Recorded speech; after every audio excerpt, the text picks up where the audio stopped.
그날도 동네는 평온했다. 봄이 막 들어선 시기였고 동백나무가 흐드러지게 피어 있었다. 골목의 공기는 언제나처럼 조용했다. 늙은 고양이 한 마리가 벽 아래에 웅크리고 지나가던 노인은 인사를 건네며 걸었다.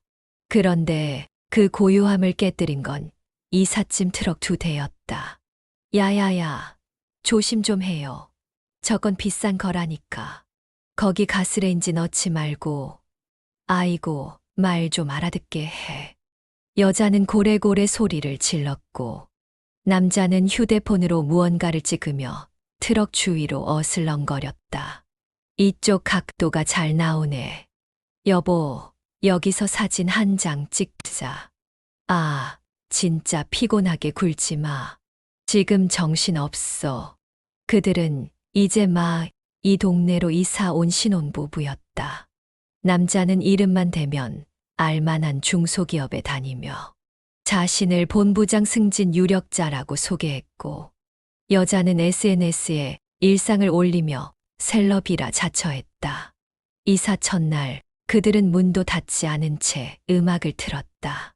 소위 하이엔드 블루투스 스피커라는 게 골목 전체를 울렸다. 저녁 시간 퇴근한 주민들이 골목을 지나며 찌푸린 얼굴로 바라봤다. 그러나 그들에겐 아무 의미도 없는 눈치였다. 남자는 웃으며 말했다. 이 동네 조용하긴 하네. 우리라도 좀 분위기 살려야지. 밤이 되자 분위기는 더 심해졌다. 친구들 서너 명이 들이닥쳐 베란다를 열어두고 술자리를 벌였다. 야, 여기 진짜 힐링이다. 옛날 동네 감성. 어르신들 없으니까 뭐든 해도 되겠네. 웃음소리, 병 깨지는 소리, 고성방가. 한밤중 건너편 옥탑방 사는 학생이 창문을 열고 조심스레 말했다. 죄송한데 조금만 조용히 해주실 수 있을까요? 그러자 여자가 손을 허리에 얹고 웃었다.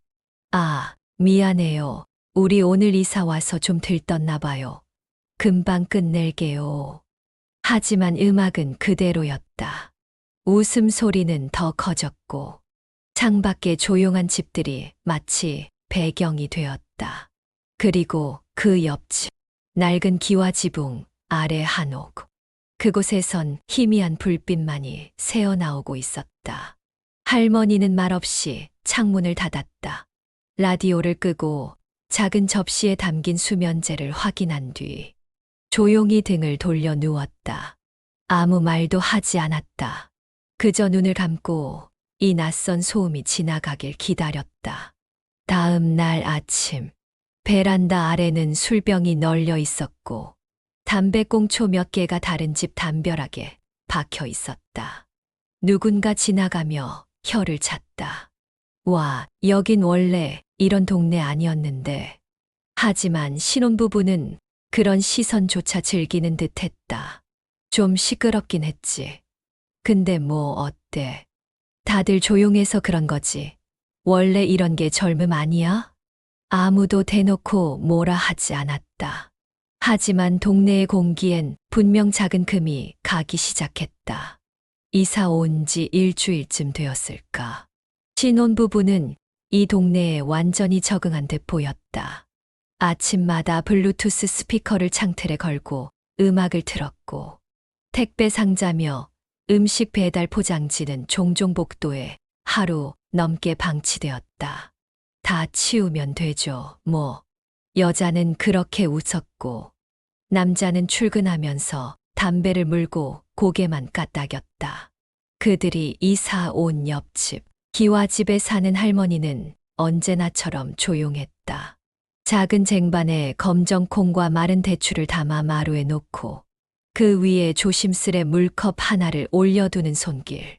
창밖에서 들려오는 음악 소리에 가끔 눈을 감긴 했지만 그저 참는 듯한 표정이었다. 그러던 어느 날 사건이 벌어졌다. 여자가 택배를 받으러 나오는 길에 할머니와 마주쳤다. 할머니는 두 손으로 짐을 들고 느릿느릿 걸어가고 있었고 여자는 그 길목을 막고 서 있었다. 하지만 여자는 피할 생각이 없었다. 대신 손을 허리에 올리고 입을 삐죽이며 말했다. 할머니, 좀 지나가게 비켜주시겠어요? 아휴, 요즘 노인분들도 매너 좀 지켜야지. 할머니는 무릎을 움켜쥐며 힘겹게 옆으로 비켰고, 여자는 팔짱을 끼고 투덜거리며 지나갔다. 뒤돌아보며 한마디를 덧붙이기도 했다. 이 동네 관리비 내긴 하나. 저런 집도 전기세는 나오긴 하겠지.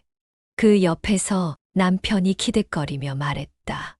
아직도 저런 한옥에서 사는 사람이 있긴 있네. 이거 우리 옆집 이미지 망치겠는걸. 그날 밤 베란다에 걸어둔 커튼 사이로 신혼부부는 휴대폰 삼각대를 세우고 촬영을 시작했다.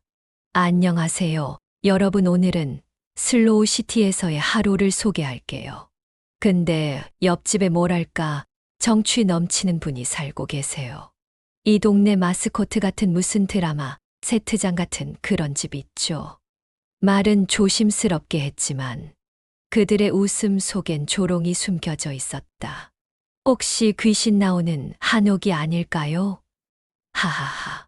댓글에는 반응이 쏟아졌다. 진짜 아직도 저런 집 있어? 노인들이 제일 문제야. 이기적이. 저런 동네라 이사가 싸구나. 이튿날 할머니는 우체통에 꽂힌 광고지를 치우다가 그 영상의 캡처본을 발견했다. 누군가 인쇄해서 붙여둔 것이었다. 할머니의 집 외벽이 뚜렷이 찍힌 채로. 할머니는 그 종이를 천천히 접어 화로에 넣고 불을 붙였다. 그리고 아무 말 없이 차를 우려내 마루에 앉았다. 바람이 불었고 종이에 재가 날아올랐다. 할머니의 눈은 고요했지만 마당에 깔린 그림자는 유독 길었다. 또야. 아이고, 오늘은 낮부터 시작했네. 어디 고시원에서 이사 온 건가? 동네 주민들 사이에서 신혼부부의 이름 없는 별명들이 오르내리기 시작했다. 이른 아침부터 창문을 열고 틀어놓는 음악, 배달 음식 냄새, 버려진 쓰레기, 밤마다 들려오는 웃음소리와 전화통화, 그리고 그보다 더 거슬리는 이웃을 대하는 태도. 어르신, 오늘도 햇살 좋죠. 그 말은 겉으로는 공손했지만 눈빛은 늘 위에서 내려다봤다. 슈퍼 아저씨가 나지막이 말했다. 아무리 신혼이라도 정도가 있지. 옆에 있던 할머니는 고개를 끄덕였다. 그러나 말은 하지 않았다. 그날 저녁 동네 초등학생 둘이 놀다가 실수로 신혼부부 집 대문 옆 화분을 건드렸다. 화분이 깨졌고 아이들은 놀라며 얼른 사과하려 했지만 문을 벌컥 열고 나온 여자의 목소리에 모두 얼어붙었다. 애들 부모 누구예요? 지금 장난합니까? 요즘 진짜 예의가 없어. 가르침이 없네, 가르침이. 그때였다. 건너편 집 아주머니가 다가왔다. 애들입니다. 사고도 아니고 실수예요. 너무 언성 높이지 마세요. 그러자 남자가 나섰다. 아니, 요즘은 실수도 돈 물어야 되는 거 몰라요? 우리가 뭐 재벌은 아니지만 이 동네 기준엔 좀 더 낼 수 있거든요. 그 말에 아주머니의 눈썹이 꿈틀했다. 아이들을 데리고 말없이 돌아섰다. 그 장면을 멀리서 보고 있던 할머니는 마당에 서서 붉은 봉선화를 바라보고 있었다. 손에 든 물뿌리개에서 물이 똑똑 떨어졌지만 할머니는 흘러내리는 물을 닦지 않았다. 며칠 후 동네 회관 앞 벽보에 이런 메모가 붙었다. 공동주택 지역 예절 수칙. 밤 10시 이후 고성 자제. 쓰레기는 당일 수거 전까지 문 앞에 두지 말 것. 담배꽁초, 음식물 투척 금지. 누가 붙였는지는 몰랐다. 하지만 모두가 알고 있었다. 누구를 위한 경고인지. 물론 신혼부부는 그걸 보며 웃었다. 와, 지자체 되게 섬세하네. 이런 것도 해줘. 진짜 시골 감성 귀여워. 그들의 웃음소리가 벽보를 찢었다. 하지만 동네 사람들의 눈빛은 그때부터 서서히 변해가고 있었다. 그리고 그중 가장 깊은 침묵 속에서 가장 오래 지켜보고 있는 사람은 바로 그 낡은 기와집의 할머니였다. 한여름 더위가 시작되던 어느 날, 신혼부부는 큰 손님을 초대했다. 남편의 회사 동료들이었다. 베란다엔 삼겹살판이 차려졌고 테이블엔 술병이 쌓여갔다.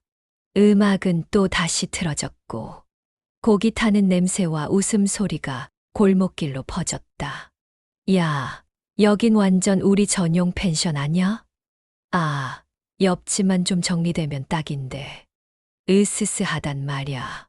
술 기운이 오르자 그들은 거리낌 없이 할머니 집을 얘기하기 시작했다. 나 어제 저기서 이상한 소리 들었어. 귀신 나오는 집 같더라니까. 그 옆집 할머니 진짜 사람 맞아. 움직이는 걸 거의 못 봤어. 그 말에 여자가 웃음을 터뜨렸다. 아, 그분 진짜 말 안 섞는 게 나아. 한 번 지나가다 인사했는데 나 쳐다보지도 않더라니까. 아니, 요즘 그런 태도는 진짜 예의 없지 않냐고. 그들은 할머니 집을 배경 삼아 단체 사진을 찍었다. 우리 동네 귀신의 집 탐방, 빈티지 분위기 실화냐. 그리고 그 사진은 여자의 SNS에 올라갔다. 할머니의 집 지붕과 대문이 뚜렷하게 찍힌 명백한 조롱의 콘텐츠. 그날 밤 그 사진은 300개 넘는 댓글과 함께 퍼졌다. 저 집 뭐냐? 무섭다. 노인 혼자 사는 집치곤 너무 쾌쾌해 보이. 보건소 신고해도 되지 않나? 그 무렵 할머니의 집 대문에 낯선 쪽지가 붙었다. 청결 유지 부탁드립니다. 동네 미관 해치고 있습니다. 아무도 직접 붙였다고 말하진 않았다. 하지만 붙일 수 있는 사람이 누구인지는 너무도 뻔했다. 다음 날, 할머니는 평소처럼 조용히 마당을 쓸었다. 대문 앞에 놓인 쪽지를 조용히 떼어내고 작은 종이 상자에 조심스레 넣었다. 그리고 차를 한 모금 들이켜고 고요한 눈빛으로 동쪽 담벼락을 바라보았다. 그 시선이 머문 곳은 바로 신혼부부의 베란다였다. 그날 저녁, 신혼부부는 다시 고기를 굽기 시작했다. 웃음소리, 음악소리, 고성방가.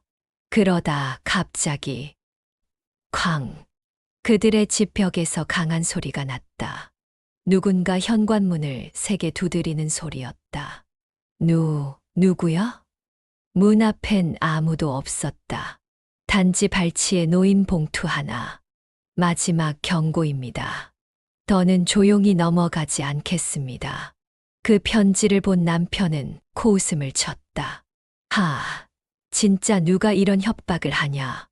우린 할 말 있으면 정식으로 하자고. 여자는 더했다. 아니, 이런 쪽지 붙여서 뭐 어쩌라는 거야? 진짜 시골 사람들 감성은 못 말려. 그들은 그렇게 또 한 번 웃었다.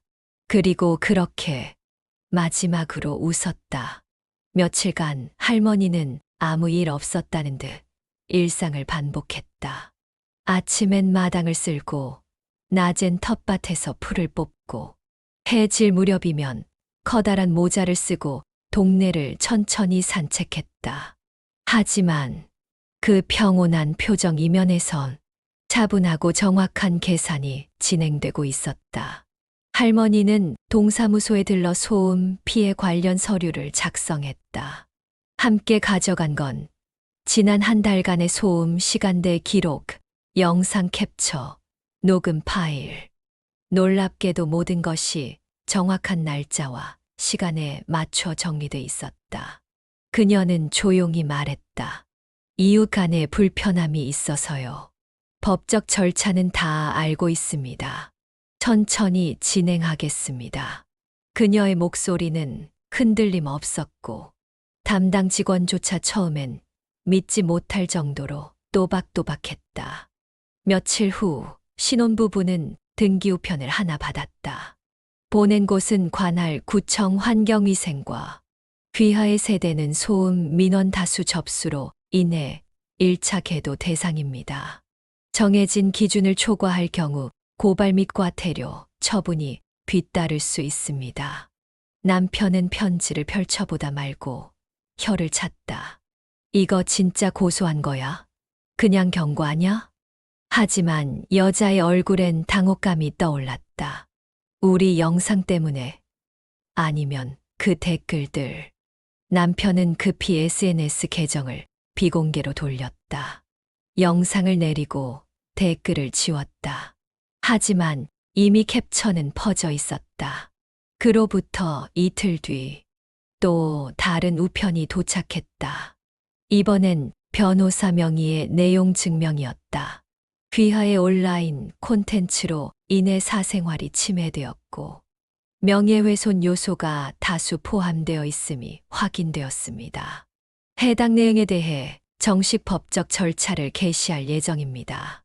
그 아래 적힌 이름, 고수. 그게 할머니의 이름이었다. 신혼부부는 순간 말을 잃었다. 그들은 그제야 처음으로 옆집의 존재가 실체를 가진 사람이라는 걸 깨달았다. 그날 밤, 남편은 문득 스마트폰으로 할머니 이름을 검색해봤다. 검색 결과는 많지 않았지만 한 기사에서 익숙한 문장이 보였다.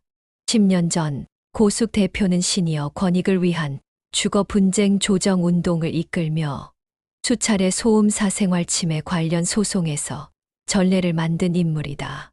눈앞이 아득해졌다. 다음 날부터 신혼부부의 베란다는 닫혀 있었다. 스피커는 꺼졌고 문 앞 택배 쓰레기도 정리되었다. 하지만 그것으로 끝이 아니었다. 며칠 후 구청 직원과 경찰 그리고 마을 통장까지 함께해 정식 조사 요청서를 들고 현장 조사를 나왔다.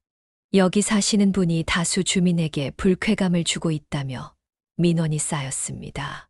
현장 소음 측정, 도로 점유 관련 사진도 확보 중입니다. 이건 단순한 갈등 수준이 아닙니다. 신혼부부는 아예 입을 닫았다. 어떤 말도 나오지 않았다. 그들은 이제야 이 골목에서의 자신들의 위치가 바뀌었다는 걸 느끼기 시작했다. 그 모든 과정을 할머니는 창가에 앉아 조용히 차를 마시며 바라봤다.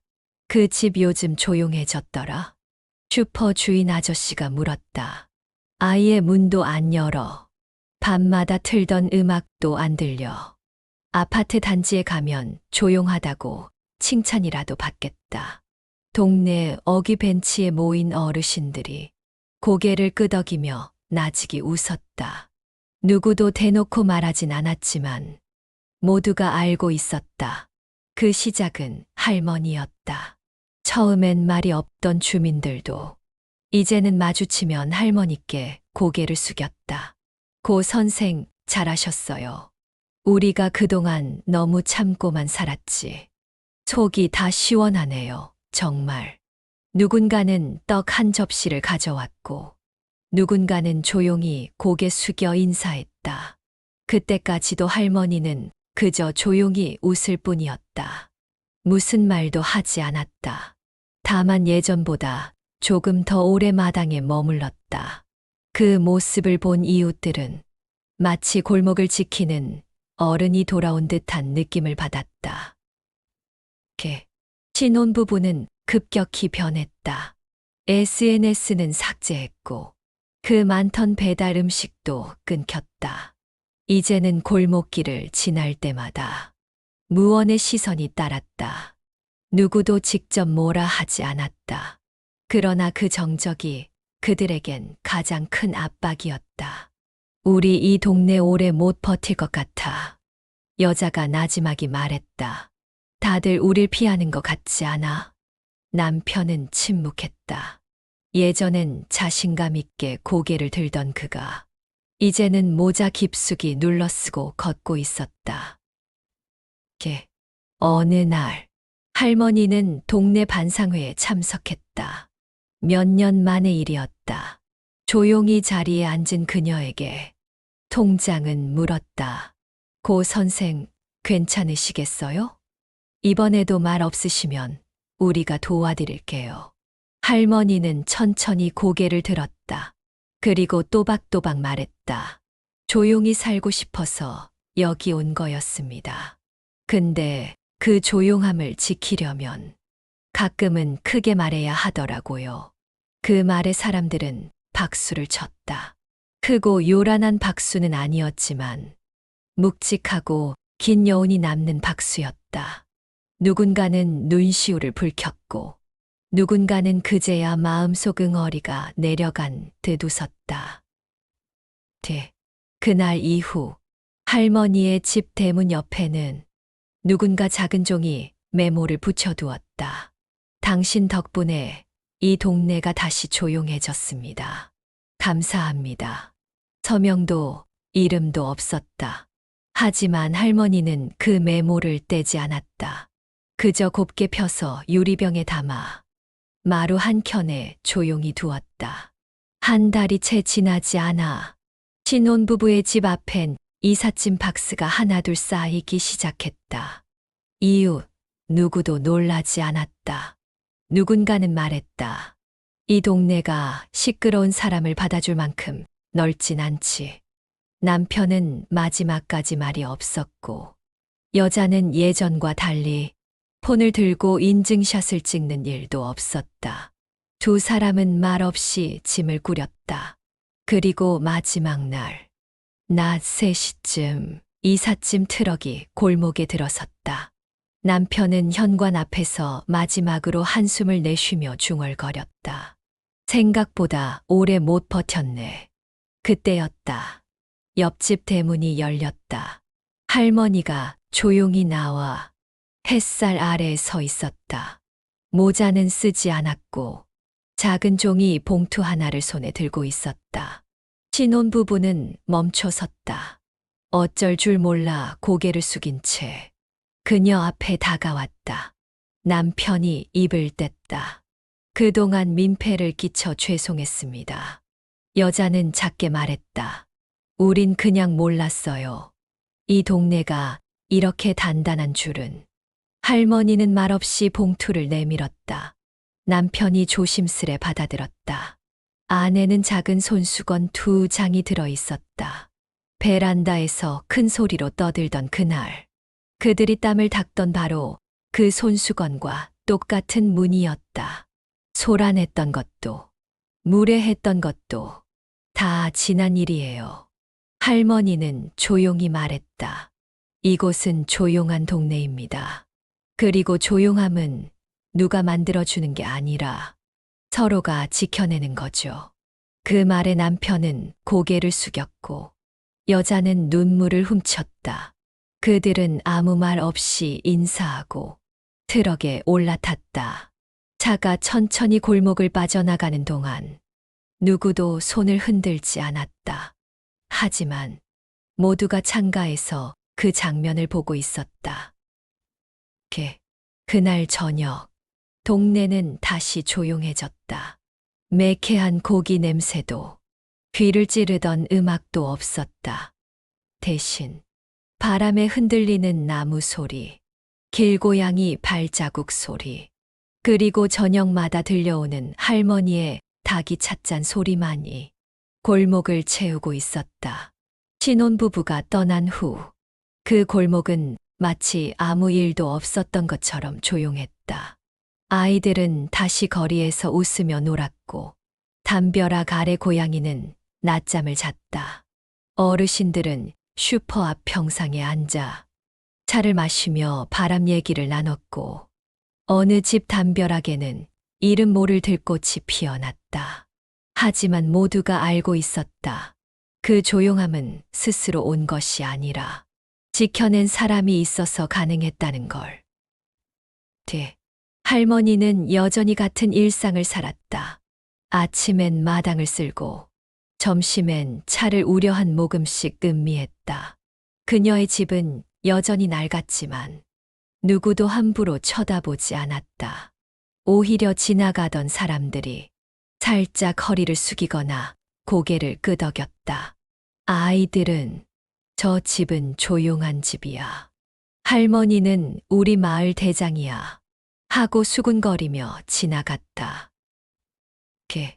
어느 날 동네 벽보에 이런 글이 붙었다. 제안 공지.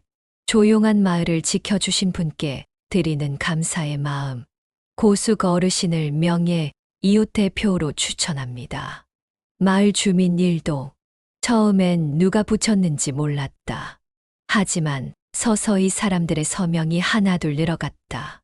그리고 회의 날 통장이 조심스럽게 말을 꺼냈다. 고 선생, 이건 단지 명예직입니다. 정식 회의도 필요 없고 그냥 다들 고맙다고 말하고 싶어서요. 할머니는 고개를 저었다. 그럴 것까진 없습니다. 전 그냥 제가 할 수 있는 일을 했을 뿐이에요. 그러자 한 주민이 조용히 말했다. 아닙니다. 아무 말도 하지 않으면서 제일 큰 말을 해주셨어요. 그 말에 방 안이 조용해졌다. 그리고 누군가 박수를 쳤다. 또 누군가 따라 쳤다. 소리치지 않는 박수, 허공을 울리지 않는 찬사. 그건 할머니에게 가장 어울리는 방식이었다. 그날 저녁, 할머니는 다시 차를 우렸다. 마당 한켠에 놓인 유리병 안엔 누군가 쓴 작은 메모가 들어 있었다. 그 조용한 힘, 저희는 잊지 않겠습니다. 그녀는 웃었다. 그리고 마루에 앉아 서늘한 바람과 함께 찻잔을 들었다. 차 향이 피어올랐고 그 향은 담장을 넘어 골목을 타고 흘러갔다. 그리고 그 골목은 다시 조용해졌다. 하지만 이번엔 누구도 그 조용함을 얕보지 않았다.